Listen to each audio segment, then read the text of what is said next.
Les gars, je vais vous parler aujourd'hui d'une histoire vraie et non pas de quelque chose, je ne sais quoi.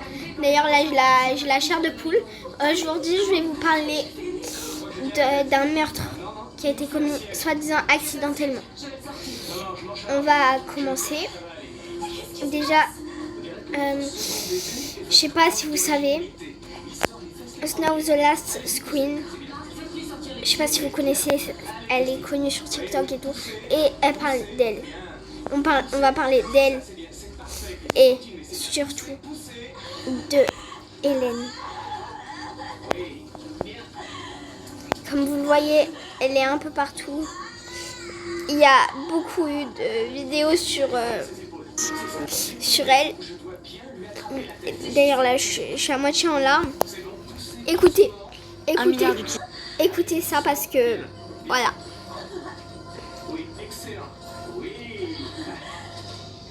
A l'air vraiment tôt. Dites-moi s'il y a des mamans en commentaire qui savent. Mais en tout cas, l'histoire prend place à Houston, Texas. Hélène est une jeune fille née en 2002 dans une famille recomposée. Ses deux parents sont généticiens et sont vraiment très reconnus dans le milieu. Et donc avec leur travail, la famille voyage beaucoup, un peu partout, au Japon, en France, en Croatie, en Norvège, bref, partout. Mais c'est le Japon qui va retenir l'attention d'Hélène, qui va tomber en amour avec la culture de ce pays-là. Alors pour vous faire un portrait rapide d'Hélène, c'est une jeune fille qui est éduquée, elle a voyagé beaucoup, donc elle a appris vraiment plein de choses très très tôt. Et d'ailleurs, elle a réussi à dire ses premières phrases, elle parlait de manière fluide à 18 mois. Alors je sais pas si 18 mois c'est tôt, mais ça m'a l'air vraiment tôt. Dites-moi s'il y a des mamans en commentaire qui savent, mais en tout cas, elle savait parler de manière assez fluide, très très jeune. Bref, c'est une fille intelligente, mais quand elle arrive au collège, elle se confronte au harcèlement scolaire. À cet âge-là, ça peut être assez difficile de s'intégrer. Déjà, rien que là, moi je dis ça va pas.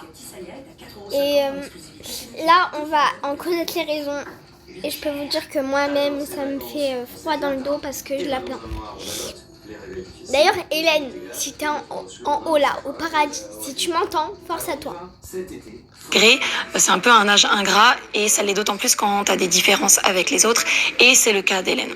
Elle souffre de misophobie. Alors la misophobie, c'est une phobie des bruits de bouche, des claquements de stylos, des bruits spécifiques, bruits de tout, etc.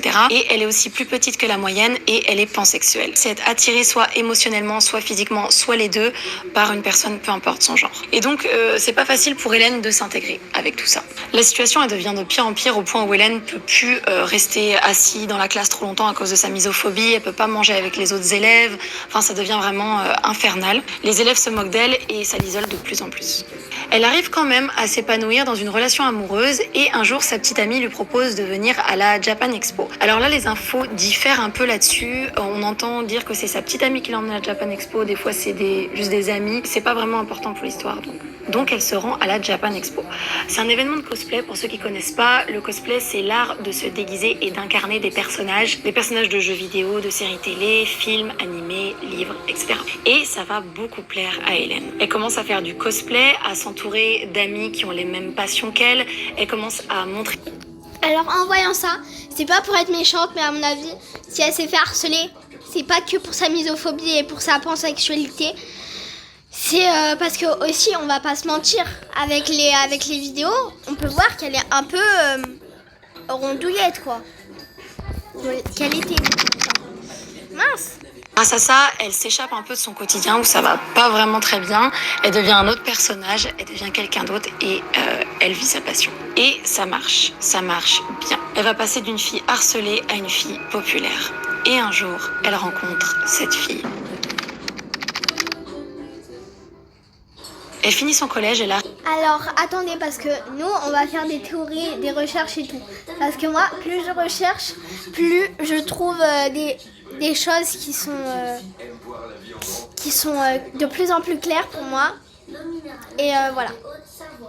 au lycée et là elle rencontre Mary-Ann Oliver Snow. Toutes les deux elles adorent le cosplay donc elles s'entendent tout de suite super bien ensemble, mais Mary-Ann elle n'est pas seulement fan de cosplay, c'est aussi une star, une méga star sur les réseaux sociaux. Elle a plus de 1,6 million d'abonnés sur TikTok, 60 000 sur Insta et 15 000 sur YouTube. Elle se fait appeler Yandere Freak ou Snow de Salt Queen et c'est vraiment un phénomène. On est maintenant en 2020 et Hélène a obtenu son diplôme et elle s'apprête à déménager pour aller à la fac.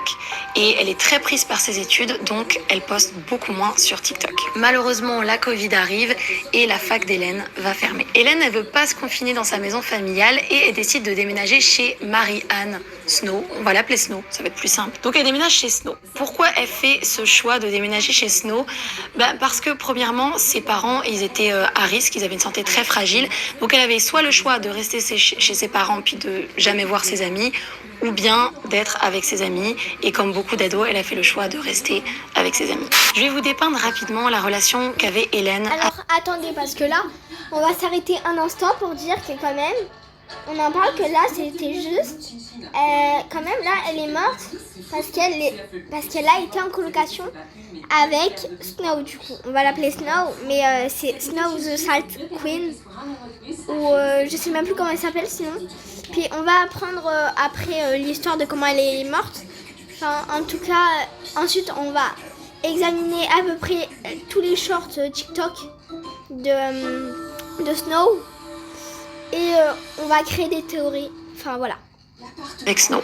Hélène, elle aimait beaucoup Snow, elle était très protectrice avec elle. Elle aimait sincèrement, mais de manière platonique selon ses amis. Donc malgré qu'elles soient toutes les deux très très différentes, Hélène la considérait vraiment comme une amie, voire sa meilleure amie. Donc Hélène, elle vit avec Snow en colocation et elle suit ses cours par Zoom, comme beaucoup de gens à l'époque. Oui, mais voilà, suivre ses cours devient difficile.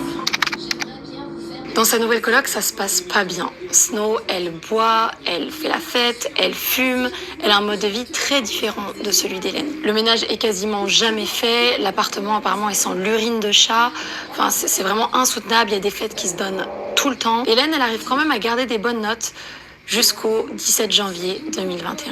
Ce jour-là, une fête s'est donnée dans l'appartement où vivaient Hélène et Snow. Donc il y avait Snow, des amis à Snow, Hélène, il y avait du monde. Ils buvaient, ils fumaient, bref, une fête. Alors déjà, je rappelle que là, elle part à la fac, donc oui. Mais donc oui, elle n'est plus mineure. Elle est majeure, je crois. Mais on en parle quand même qu'elle fume, elle boit. Fumer, c'est pas recommandé après avoir quitté le lycée. Hein. Donc je suis désolée. Hein. Mais c'est... Et en plus, tout est de la faute de Snow. Ça, on va l'apprendre après.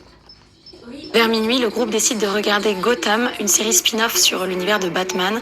Ils continuent à boire, ils continuent à fumer. Tout va bien, la soirée suit son cours, jusqu'à ce que Snow décide d'aller dans le garage avec un des gars de la soirée avec qui elle flirtait. Il flirte un peu dans le garage, et là, il tombe par hasard sur le pistolet qu'avait oublié un ex à Snow. Alors... Bon, c'est pas normal là, je suis désolée, hein, mais... Je sais pas en fait. Je sais pas du tout en fait, là. Moi j'ai déjà vu cette partie et tout. D'ailleurs après on va pas regarder toute la vidéo et tout, mais là on regarde juste ça parce que on va enquêter sur elle. Voilà. Là c'est assez fou d'avoir oublié son pistolet. Je pense que c'est un objet que t'oublies pas forcément, mais en tout cas l'ex de Snow avait oublié son pistolet chez Snow. De retour avec le groupe, Snow montre sa découverte, montre le pistolet aux autres et il commence à jouer avec. Genre il faisait semblant comme ça, tu sais. Pour rire, un des amis de Snow lui demande de lui tirer dessus comme dans la série Gotham. Snow le pointe avec le pistolet pour faire comme s'il allait lui tirer dessus. Et puis elle baisse son pistolet. Ils rigolent et ils se rendent pas du tout compte de la dangerosité de la situation à ce moment-là, parce que je le rappelle, ils sont tous complètement sous. Hélène, qui veut s'intégrer à ce groupe d'amis, ces gens-là, elle les connaissait pas non plus super bien, elle demande à son tour, fais-moi, tire-moi dessus. Snow se tourne vers elle, elle lève son pistolet à nouveau vers la tête d'Hélène et tire. Alors je suis désolée, hein, mais là, pour moi c'est une preuve qu'elle a fait exprès parce que l'amie là qui est restée anonyme, elle lui a pas tiré dessus, elle a pas appuyé sur la languette, là elle l'a fait, donc pour moi c'était c'était vrai. Vous allez sûrement vous dire, ouais, mais t'es une gamine, te mêle pas de ça. Je me mêle de ce que je veux et j'ai envie d'enquêter dessus. Donc voilà. Pendant un instant, le temps est suspendu. Tout le monde pensait que le chargeur du pistolet était vide. Et là, c'est le choc. Snow se rend compte qu'elle vient de tirer à bout portant dans la tête de son ami. Rapidement, elle appelle le 911 et dit à la police ce qui vient de se passer et qu'elle pensait que le pistolet était vide. La police arrive, l'ambulance prend en charge Hélène, mais malheureusement, elle décédera 2 jours plus tard à l'hôpital. Vous pensez que l'histoire s'arrête là? Pas du tout. Attendez. On est 2 jours après les faits. Snow est accusée de meurtre, mais elle paye la caution de 20 000 $ qui va lui permettre de rester en liberté jusqu'à son procès qui aura lieu fin d'année 2021. Donc ça, quand tu payes une caution, ça te permet de ne pas être emprisonné en attendant ton procès. Donc Snow est libre. 4 jours après les faits, elle poste un TikTok où elle annonce qu'elle va prendre une pause.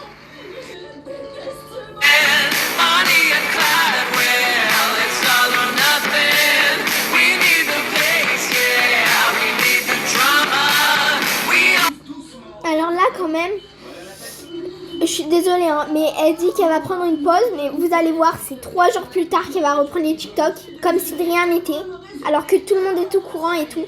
Donc vous inquiétez pas, hein. Désolée si j'ai la voix un peu tourmentée.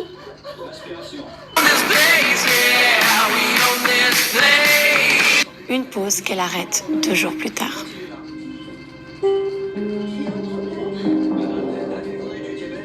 Elle va poster des danses, des lip-syncs, des contenus en rafale seulement quelques jours après avoir tué son ami, comme si de rien n'était. Ce qui est encore plus perturbant, c'est le ton de ces TikTok. Le choix des cosplays centrés autour de la mort, des corps, c'est morbide, c'est très glauque, c'est très très perturbant. Un détail à préciser pour ceux qui ne savent pas, moi personnellement je ne savais pas, Yandere Freak, un de ses pseudos, je me rappelle elle s'appelait Yandere Freak ou Snow the Salt Queen. Alors, quand même c'est vrai que le nom de ces chaînes, surtout Yandere Freak, c'est pas forcément le meilleur truc à faire. C'est pas... Ça aussi, ça laisse des tourments. Je rappelle quand même que c'est de l'obsession pour une personne jusqu'à avoir même la tuer. Donc voilà. À y réfléchir dans cette vidéo. Yandere, ça veut dire quelqu'un de très attendrissant, mais qui peut te tuer à la fois. Quelqu'un de très ambivalent. Donc, on peut voir dans ces vidéos qu'elle est très fan de Junko. Alors, j'espère que je vais bien le prononcer. Junko, c'est aussi une Yandere qui est totalement timbrée. Donc voilà. J'espère que vous comprenez. Hein. Enoshima.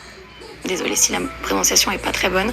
Alors, ce personnage, Junko Enoshima, a une personnalité très instable. Elle est lunatique, psychotique, elle a plein d'humeur très changeantes, elle souffre de dépression, elle a un complexe de supériorité, d'autorité, et en plus de ça, Junko est profondément obsédée par l'idée du désespoir, trouvant que c'est l'émotion la plus appréciable, que ce soit en l'infligeant à d'autres ou à soi-même. Et Snow se considère comme la Junko de la vraie vie. Everybody looking at me. Call an ambulance! Call an ambulance! For me. Mais Snow de Salt Queen, elle incarne pas seulement des personnages psychotiques. Elle est aussi au cœur de pas mal de controverses, même avant le décès d'Hélène. En 2019, par exemple, elle avait posté une vidéo dans un cimetière en cosplay, elle marchait sur les tombes.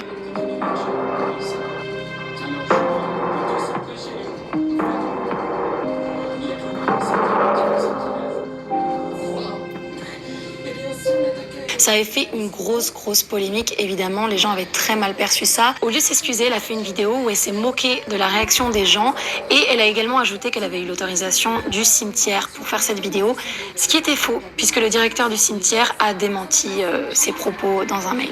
Elle avait aussi demandé des dons pour sauver des petits chatons qu'elle avait récupérés et il s'avère qu'en fait, elle avait détourné l'argent des dons pour elle. Enfin bref, pas mal de controverses autour d'elle. Imaginez à quel point cette histoire, elle est devenue...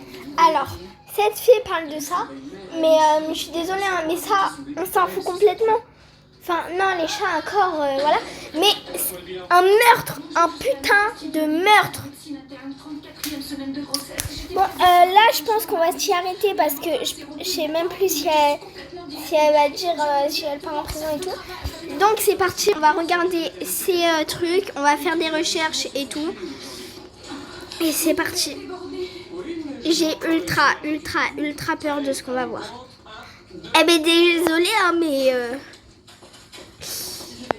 déjà, ça me donne pas envie. Désolé, je crois que vous avez perdu ça.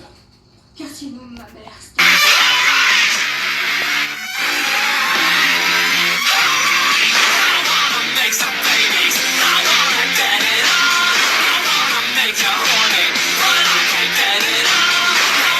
Je sais pas, déjà, je trouve ça bizarre. Au cours du premier trimestre, alors je... Shot, two shot, three shots, four shots. All I hear is gunshots. This is what it's one. Shot, two shot, three shots, four shots. Il y a des personnes qui rigolent sur son compte. Mais Au premier trimestre, non, pour moi, ça passe pas. Hein. vocal modifié. Non, je suis désolée. C'était pas un choix difficile. Il ne me restait que quelques mois. Mon bébé avait toute une vie devant Je suis lui. désolée, hein, mais pour moi, elle peut pas passer crème comme ça. Dites-lui qu'on lui montre. Attends, je sais pas si c'est elle. Oh non, s'il vous plaît. En arrivant à cet accouchement, ça a été trop dur pour avoir Janet Coburn à mes côtés. Snow the Shot, two shot. Mais les accouchés à haut risque doivent monter. Mais je n'ai rien à haut risque. Le docteur de passe devait me faire admettre dans une maternité. Non, c'est Las, c'est Salt. Ici. J'espère que vous appelez votre mari. Le bébé va bientôt arriver. Mon mari est déjà en route. Oh Fernando, vous ne devinerez jamais d'où je vous appelle. Je vais vous passer le docteur. Margrine, c'est mon obstétricien. En fait, là, j'arrive pas à trouver. Et à mon avis, c'est normal parce que forcément, à mon avis, sa chaîne a dû être supprimée. Donc, on va faire des recherches là. Voilà. Même aperçu, il y a le G, connu sous le pseudo de Snow the Last, de Snow the Salt Queen ou Yandere Freak. Mary-Anne Oliver Snow était une influenceuse cosplayers américaine suivie par 1,6 million de personnes sur TikTok.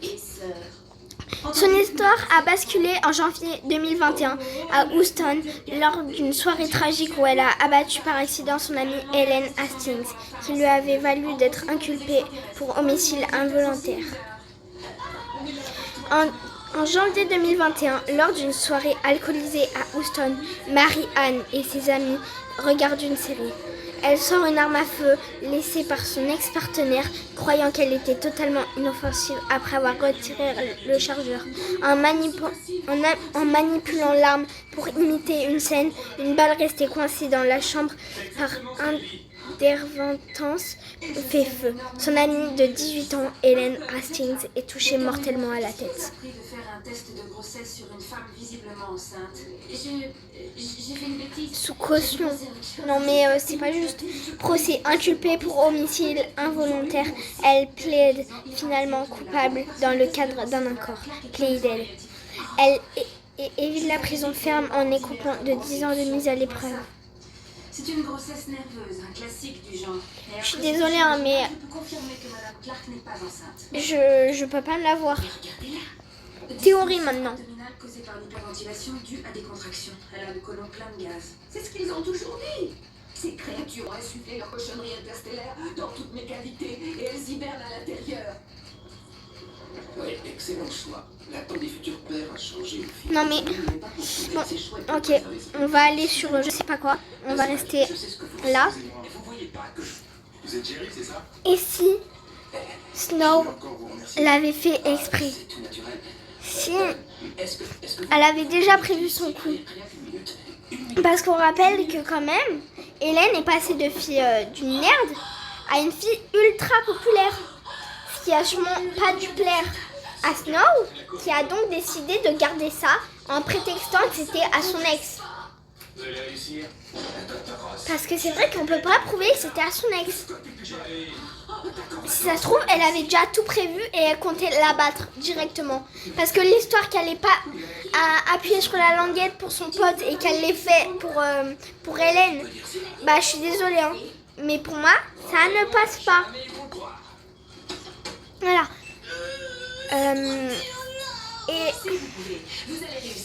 Et puis même, pourquoi elle aurait joué avec? Et d'où viennent ces vidéos? Pourquoi faire des vidéos sur le thème de la mort? Peut-être qu'elle était véritablement psychopathe, que c'est pour ça qu'elle a continué à faire des vidéos. Mais voilà. Et en tout cas, j'espère qu'un jour, Hélène sera vengée. Bon les gars, c'est la fin de la vidéo. J'espère qu'elle ne vous a pas plu, car je sais même pas si je vais arriver à la faire, à la poster. Et s'il vous plaît, soutenez Hélène, je vous en supplie.